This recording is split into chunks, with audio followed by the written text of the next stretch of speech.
네, 이제 이어서 쉐페 사후 검정을 어떻게 기재해야 되는지 알아보도록 하겠습니다. 연령을 보시면 연령의 이 동질적 부분집합 표를 보면 됩니다. 가장 먼저 부분집합 1과 2를 비교해 주시고요. 그 다음에 2와 3을 비교해 줍니다. 그럼 1과 2를 먼저 비교해 볼게요. 1과 2를 보시면 10대와 20대는 집합 1에 있고 30대는 집합 2에 있죠. 이 얘기는 30대가 10대와 20대보다 자기 효능감이 유의하게 높은 것을 의미합니다.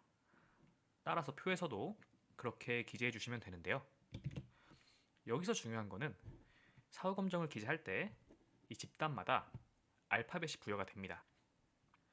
가장 위의 집단부터 A, B, C, D, E 이렇게 부여가 되는데요.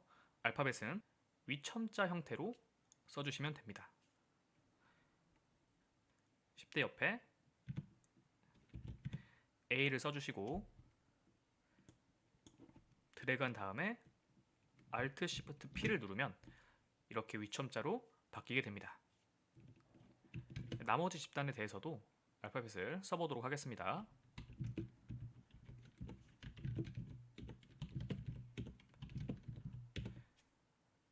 모든 집단의 알파벳을 A부터 E까지 써봤고요.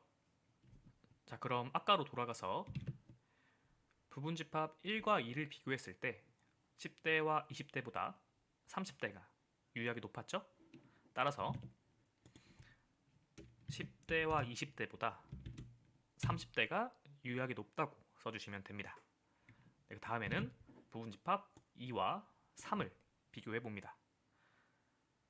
30대는 집합 2에 포함되어 있고 40대와 50대는 집합 3에 포함되어 있죠. 따라서 30대보다 40대와 50대가 유의하게 높다고 해석할 수 있습니다. 사후검정표에서는 30대보다 40대와 50대가 유의하게 높다고 이렇게 써주시면 됩니다. 어렵지 않죠? 네, 그러면 경력도 이어서 써보도록 하겠습니다. 마찬가지로 A를 입력하시고 드래그해서 Alt Shift P를 눌러줍니다. 그리고 다른 집단도 알파벳을 각각 부여를 해주고요.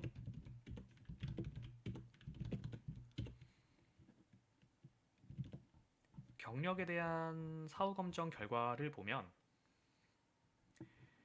부분집합 1과 2에서 1년 이하와 1에서 3년에 비해 3에서 5년이 유의하게 높다는 것을 알 수 있습니다. 따라서 1년 이하와 1에서 3년에 비해 3에서 5년이 유의하게 높다 라고 써주시고요.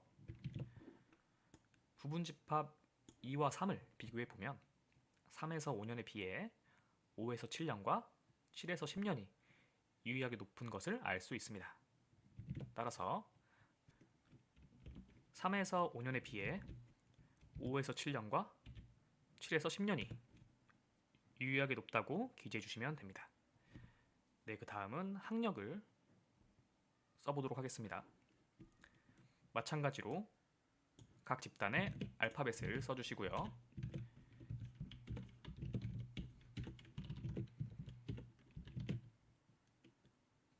경력의 사후 검정을 보면 약간 복잡합니다. 가장 먼저 부분집합 1과 2를 비교해 줍니다. 고졸의 경우 집합 1과 집합 2에 걸쳐 있는 것을 알 수 있죠. 이렇게 걸쳐 있으면 사후 검정을 기재할 때는 생략해 줍니다. 중졸은 집합 1에 포함되어 있고 대졸과 기타는 집합 2에 포함되어 있죠. 따라서 중졸에 비해 대졸과 기타가 유의하게 높다 라고 써주시면 됩니다. 중졸에 비해 대졸과 기타가 유의하게 높다고 써주시면 되고요. 고졸은 생략이 됩니다. 그 다음은 집합 2와 3을 비교해 줍니다. 마찬가지로 대졸과 기타는 두 집합에 모두 걸쳐 있죠. 따라서 생략해 주시고 고졸에 비해 대학원 이상이 유의하게 높다는 것을 알 수 있죠. 이 경우에는 엔터를 한번 쳐주시고 고졸에 비해 대학원 이상이 유의하게 높다라고 써주시면 됩니다. 네, 어렵지 않죠? 또 중요한 부분이 하나 있는데요.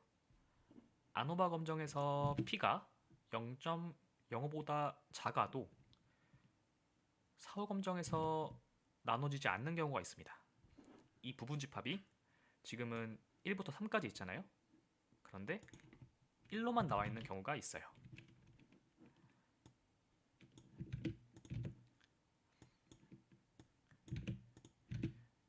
네, 이런 식으로 나와 있는 경우가 있습니다.